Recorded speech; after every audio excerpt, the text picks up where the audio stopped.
മരിച്ചവരുടെ 7 പേരാണ് മരിച്ചിട്ടുള്ളത്. നമുക്ക് 7 ബോഡി പാർട്സ്, അതായത് പൂർണ്ണ ഹോൾ ബോഡി, പൂർണ്ണമായി ശരീരഭാഗങ്ങൾ നഷ്ടപ്പെടാതെ പൂർണ്ണമായ ശരീരങ്ങൾ കിട്ടിയിട്ടുള്ളത് 7 പേരുടേതാണ്. എന്നാൽ 9 ബോഡി പാർട്സ് കിട്ടിയിട്ടുണ്ട്, പല ഭാഗങ്ങളായിട്ട് കിട്ടിയിട്ടുണ്ട്. അപ്പോൾ അത് 2 പേരുടെയാണോ അങ്ങനെയൊന്നും നമുക്ക് ഐഡന്റിഫൈ ചെയ്യാൻ കഴിയുന്നില്ല. അപ്പോൾ അതിൽ തിരിച്ചറിയാൻ കഴിയുന്ന, അതായത് ഒറ്റ നോട്ടത്തിൽ തിരിച്ചറിയാൻ കഴിയുന്ന ബോഡി പാർട്സ് ഉണ്ട്. എന്നിരുന്നാലും നമ്മുടെ പ്രോട്ടോകോൾ അനുസരിച്ചും എല്ലാത്തിലും തന്നെ ഒന്ന് DNA സാമ്പിൾ എടുക്കുക എന്നുള്ളതാണ്.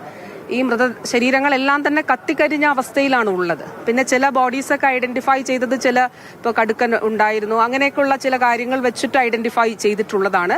അങ്ങനെയാണ് 4 എണ്ണം ഐഡന്റിഫൈ ചെയ്തിട്ടുള്ളത്.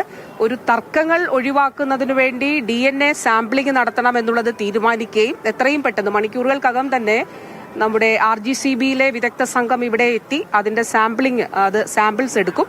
അത് പരിശോധനയ്ക്ക് അതിന്റെ മറ്റ് ഫർദർ ആയിട്ടുള്ള നടപടികളിലേക്ക് അവരത് കൊണ്ടുപോവുകയും ചെയ്യും.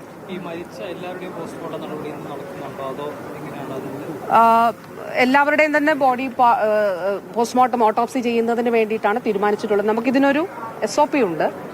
അപ്പോൾ ആ SOPക്ക് അനുസരിച്ചിട്ടുള്ള, നമ്മൾ വയനാട് ഉണ്ടായിരുന്നു. അപ്പോൾ വയനാട് ഇതേപോലെ തന്നെ നമുക്ക് ബോഡി പാർട്സ് കിട്ടുമ്പോൾ നമ്മൾ അതിനൊരു പ്രോട്ടോകോൾ രൂപീകരിച്ചിരുന്നു, അതിലെന്താണ് ചെയ്യേണ്ടത് എന്നുള്ളത്. ഏകദേശം അതുപോലെയാണ്. പക്ഷെ ഇവിടെ ഒരു പ്രശ്നം കൂടിയുണ്ട്.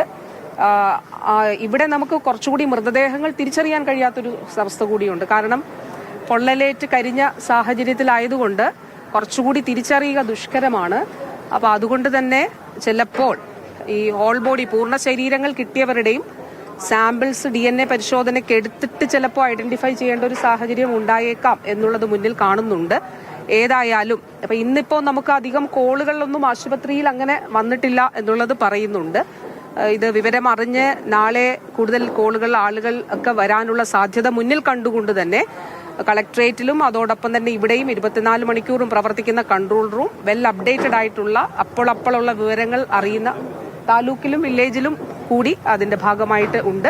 അതുകൊണ്ട് വിവരങ്ങളെല്ലാം തന്നെ വളരെ പെട്ടെന്ന് ലഭ്യമാകുന്ന നിലയിലുള്ള ക്രമീകരണങ്ങൾ ഒരുക്കിയിട്ടുണ്ട്. ഇപ്പോ ഞാൻ പറഞ്ഞല്ലോ 13+1 ഒരാൾ എന്ന് പറയുമ്പം അവിടെ നിന്ന് ഓടി രക്ഷപ്പെട്ട ആളാണ്. പിന്നെ വന്നിട്ട് പോയ ഒരാൾ കൂടിയുണ്ട്. അപ്പൊ അങ്ങനെ മൊത്തത്തിൽ കണക്കെടുക്കുമ്പോൾ 15 പേരെന്നാണ് നമുക്ക് മനസ്സിലാവുന്നത്. 13 പേർ ഇവിടെ അഡ്മിറ്റഡ് ആണ്. മറ്റേ ഒരാളെ കൂടി ഇവിടെ അഡ്മിറ്റ് ചെയ്ത് ചിലപ്പോൾ ഇത്രയും വലിയൊരു ദുരന്തത്തിൽ നിന്ന് ഓടി രക്ഷപ്പെട്ടു വന്ന ഒരാൾ എന്നുള്ള നിലയിൽ അദ്ദേഹത്തിന് ഒരു സപ്പോർട്ട് ആവശ്യമായിട്ട് വരും. അപ്പോൾ ആ ഒരു പിന്തുണ കൂടി നൽകാനായിട്ട് പറഞ്ഞിട്ടുണ്ട്. മറ്റ് 13 പേരും ഇവിടെ ചികിത്സയിലാണ്.